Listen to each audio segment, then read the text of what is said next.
tersebut. Ini bukan satu-satunya. Alasan yang lebih mendasar ini dijelaskan Arketipum 18. Ya, selamat berjumpa lagi di channel Arketipum 18. Pada pertemuan kali ini kita akan membahas mengenai materi di dalam mata kuliah metodologi penelitian sastra. Saya masih menggunakan buku referensi dari Suwadi Indraswara tentang metodologi penelitian sastra tahun 2006 yang dapat digunakan sebagai bahan referensi.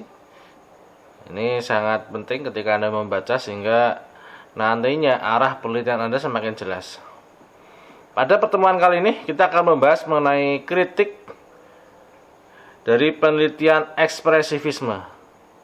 Setiap jenis penelitian ini tentunya memiliki kelemahan yang ada di dalamnya sehingga posisinya diupayakan. Ini kelemahan tersebut dapat ditutupi. Ini menjadi hal yang penting ketika kita masuk di kritik ekspresivisme. Tentunya kita memberikan masukan temuan-temuan apa yang ada di dalam kritik ekspresivisme ini sehingga nantinya penelitian-penelitian yang dilakukan oleh peneliti dia dapat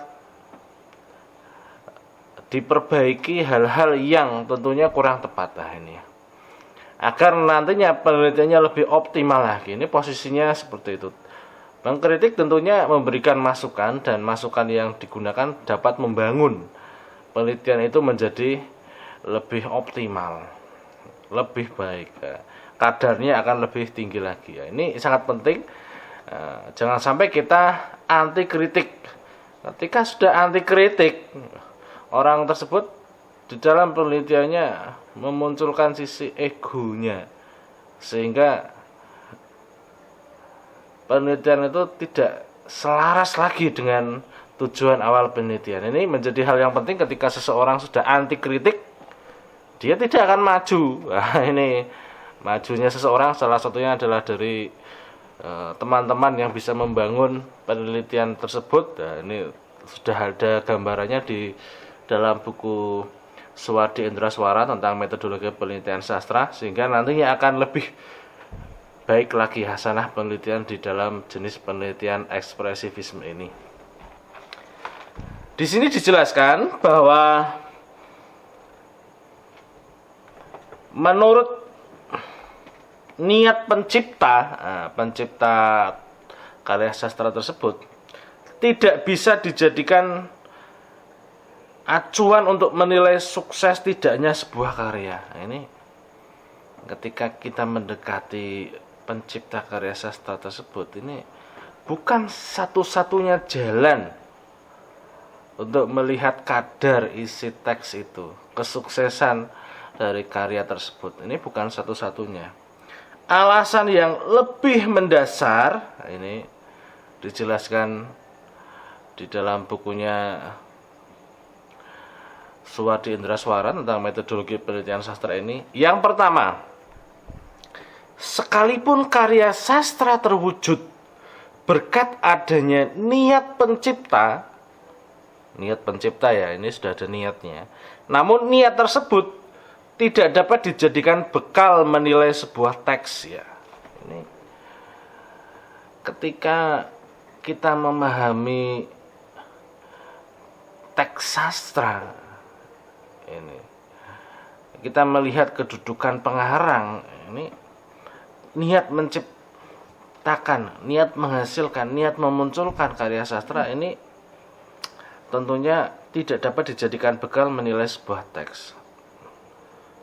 Namun tentunya kita melihat faktor-faktor apa yang melatar belakanginya. Kita perlu tahu gejala-gejala apa yang melatar belakangi kemunculan karya sastra tersebut sehingga nantinya kita tahu bahwa lingkup kehidupan pencipta, penyair di situ itu akan semakin jelas kedudukannya. Yang kedua, harus dipertanyakan niat pengarang itu. Jika pengarang mampu menuangkan niatnya dalam karya, justru muatan niat ini saja, niatan ini saja yang perlu dinilai, bukan meneliti apakah pengarang memang berniat demikian. Nah, kita sudah masuk ke niat yang ada di dalam keinginan yang ada di dalam diri pengarang itu. Harus dipertanyakan niat pengarang itu. Nah, ini kenapa dia mau memunculkan teks ini? Nah, ini masih selaras dengan penelitian. Jika pengarang mampu menuangkan niatnya dalam karya ini, justru muatan niat ini yang perlu dinilai ini. Nah, ini ada apa? Kenapa akhirnya menentukan karya sastra jenis ini di dalam penelitian? Nah, ini ada faktor apa? Ini sangat penting untuk menjadi bahan pertimbangan ketika Anda melakukan penelitian ekspresivisme. Yang ketiga, jika sebuah karya sastra maknanya telah jelas dalam teks, mengapa harus minta penjelasan kepada pengarangnya? Nah, ini ada karya sastra yang dia memang di dalam menjelaskan karya tersebut sudah jelas. Peneliti sudah sesuai dengan keyakinannya bahwa penelitian itu bisa dipahami. Nah, ini maka kenapa kita harus ketemu dengan pengarangnya? Kenapa kita harus melakukan wawancara dengan pengarangnya? Nah, ini karena posisinya sudah terjawab dari penelitian yang dituju oleh peneliti. Ya, ini sudah jawaban yang nantinya terjawab ketika Anda sudah tuntas melakukan penelitian. Ketika Anda sedang berproses melakukan penelitian. Nah, ketika sudah benar-benar yakin dengan penelitian Anda dan itu sudah terjawab, kenapa harus masuk di dalam dunia pengarang? Nah, ini menjadi bahan pertimbangan ketika Anda melakukan penelitian sastra. Selain faktor keterjangkauan, ya, ini tergantung dari kedalaman Anda melakukan penelitian itu sendiri.